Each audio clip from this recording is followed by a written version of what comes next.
live here, Mandalay Bay. John, Matt, Tony decided to join us. He was a later arrival today, but that's okay.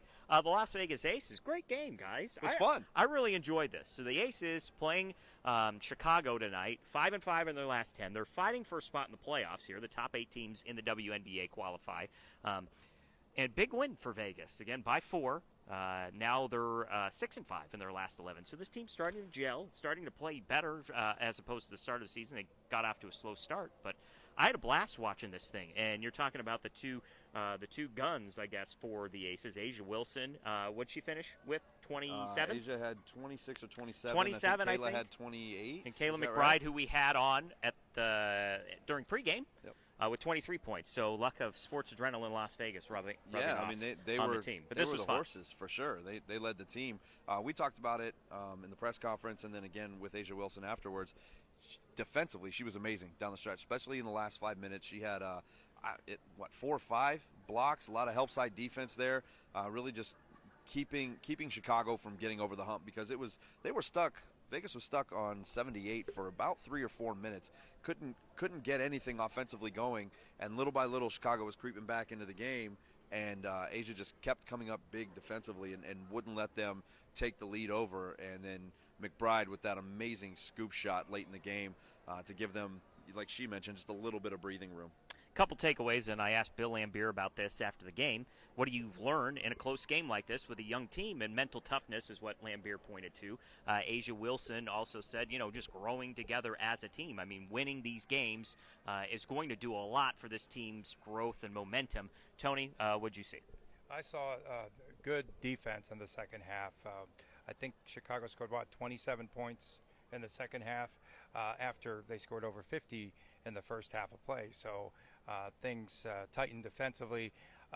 The only concern I have is, outside of the big 2 guns, you need some more offensive help, and that's the one thing I think, again, Bill Lambier had just mentioned to the media that he feels as though they're starting to grow together. He needs like 3rd and 4th players to come in and to contribute. Carolyn Swords tonight, she got a spot start. Is that Swords or Swords?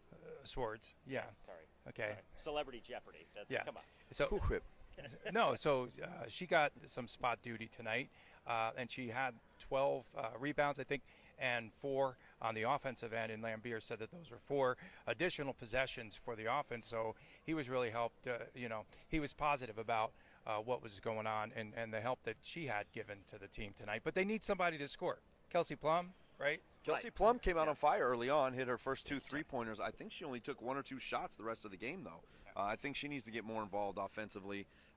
Really pretty stroke, man. She can put up a nice 3-pointer, but just wasn't shooting the ball at all. She needs to be a bigger part of the offense, I think. And Lambier mentioned her starting to get comfortable playing along with A'ja and with Kayla. Well, guys, I want to talk about the big picture here before we get out of here, and that is the majority of the people watching this probably have not gone to a WNBA game, okay? They don't know who we're talking about for the most part.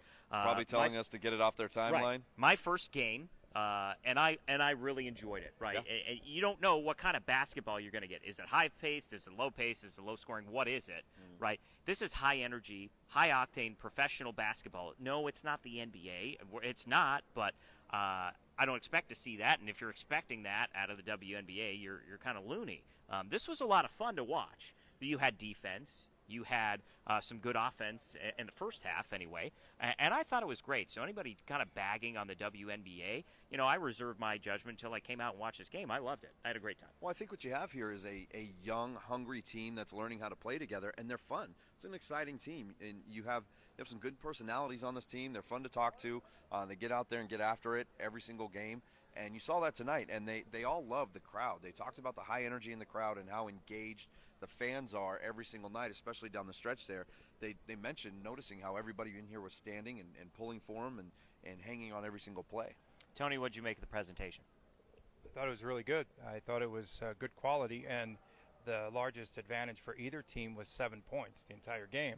So it was a real close game, back and forth, a game of runs, and good defense again down the stretch for the Aces. Up next, it'll be the Connecticut Sun, and in the opening game of the season, 101-65 was the final score. And A'ja Wilson, just talking to her, she said a lot of our players, like Kelsey Plum, they weren't back yet, and they were just starting to feel their way around. But they still had this game circled because it's a big game moving forward, trying to gain more momentum, and trying to make a push again for the playoffs. All right, so that's it from Mandalay Bay. John, Tony, Matt. Keep on joining us Saturday morning, CBS Sports Radio, 11:40 a.m. Hey, we got a mic flag. 8 to 10. 8 to 10. We got a mic flag. That means we're official. We're legit. All right, we'll see you next time. Street cred.